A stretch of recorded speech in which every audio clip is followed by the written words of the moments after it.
It's 2 a.m. in Calabasas, California. A figure moves through the dark, quiet, quick, deliberate. They're not wearing masks. They didn't disable the alarm. They didn't even need to pick the lock because the door was already open.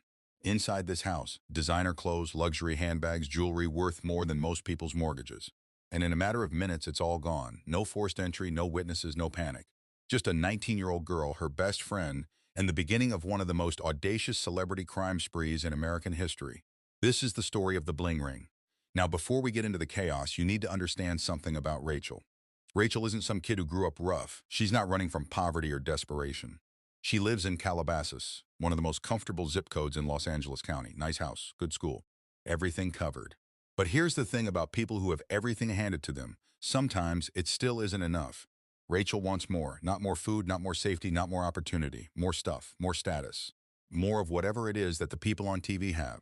And so one night, Rachel and her best friend Nick, who's 18 to her 19, decide to go for a drive through the rich neighborhoods nearby. And somewhere between the palm trees and the gated driveways, they hatch a plan. A dumb plan. A reckless plan. They're going to break into cars. And they do. And they get away with it. A little cash here, a watch there. Nothing major. That's real. And for Rachel, that rush is more addictive than anything they actually stole. She wants to go bigger. So here's where the plan gets genuinely insane, because the way they decide to find celebrities' homes is not some elaborate operation. There's no inside man, no stolen police files, no hacking. That's it. They pull out a phone, they type a name into a search engine, and in 2008, celebrity home addresses are surprisingly easy to find. TMZ, fan sites, real estate listings, the information is just sitting there. And Rachel and Nick are sitting in Calabasas, which, worth noting, is already a celebrity neighborhood. They're already close. The targets are basically neighbors, so they make a list, and they pick their first victim, Paris Hilton. Now, at this point, Paris Hilton is maybe the most famous woman in America, reality TV star, socialite, tabloid fixture. She is the symbol of a certain kind of wealth that people either worship or resent. And Rachel? She definitely resents it, or maybe she just wants it. Either way, she's about to walk through Paris Hilton's front door. They stake out the house first, drive past it, watch the lights, figure out when she's home and when she's not. And one night, the lights are off. Paris is at an event, they can tell because it's all over the internet. So they walk up to the front door. And here's where the story gets almost comedic, because Rachel and Nick are bracing themselves to break in. They're nervous, heart rate's up, first real crime. And when they get to the door, they discover something that genuinely blows their minds. There's a key under the doormat, an actual physical key, sitting under the mat like it's 1987. But it almost doesn't even matter, because when they try the door, it's unlocked anyway. They walk right in. They move through the house slowly at first, then faster. Designer handbags, luxury clothes. A safe, which is also unlocked with cash inside. Bottles of Grey Goose from the bar jewelry. They take what they can carry and they leave. No alarm, no police, no consequences. The next morning, Paris either doesn't notice or she does notice and doesn't report it. Either way, Rachel and Nick are walking around Calabasas with Paris Hilton stuff, and nothing happens. So they go back, and then they go back again. 5 times total, they rob Paris Hilton's house 5 times. And Rachel, I want you to hear this clearly. Rachel actually takes Paris's spare key and puts it on her own key ring. She's carrying it around with her like it's hers, like she lives there.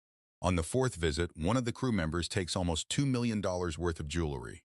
That's when Paris notices. Now, at this point, you'd think they'd stop. $2 million. Police involved. Normal people would run. But these were not normal people, and what came next is where it really gets out of hand. Stay with me. Here's the thing about being 18 or 19 years old and pulling off something you think is the greatest hustle in history. You cannot keep your mouth shut about it. Rachel and Nick start talking, not just to each other. At parties, in group chats, to friends of friends.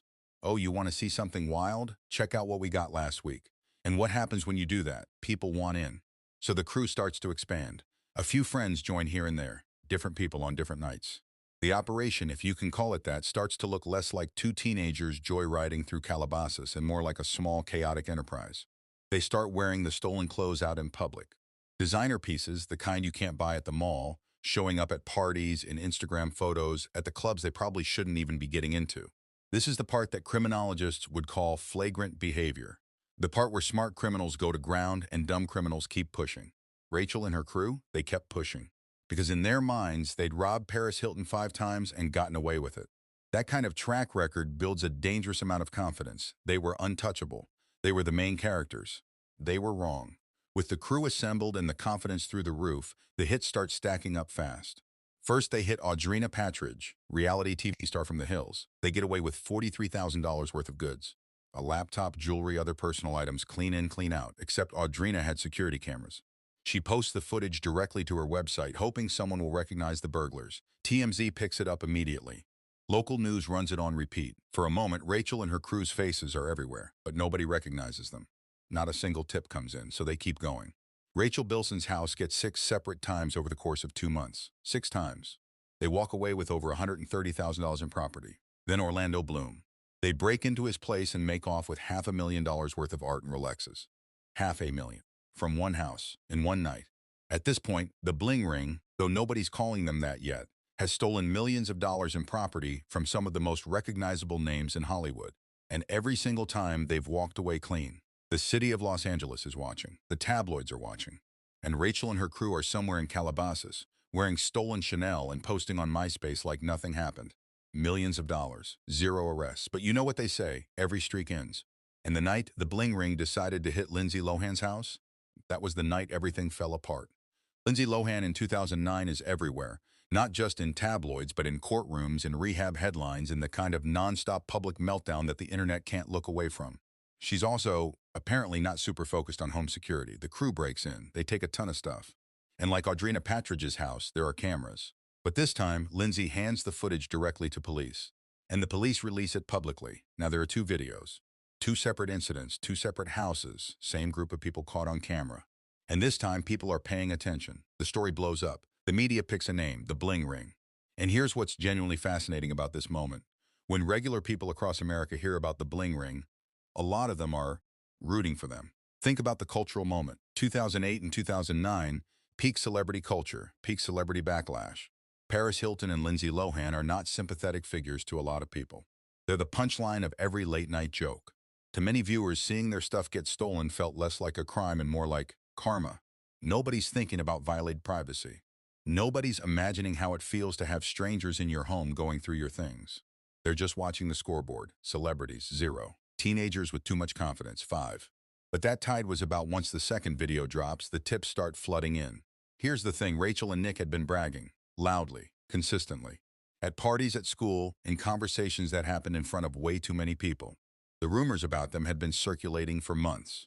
Police had already heard the name Rachel floating around in connection to the celebrity burglaries. They just couldn't pin anything down, until now. With the video public and the tips pouring in, police move fast.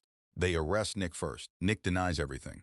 Sits in that interrogation room and says he doesn't know what anyone's talking about. But the pressure mounts, the evidence is stacking up, and Nick is 18 years old with no real plan for what happens next. So he talks, he gives them names, he gives them details, he gives them everything. And one by one, the rest of the crew gets arrested, Rachel, the others. Each one pulled in, each one confronting the reality that the game is over. Rachel's mugshot hits the news.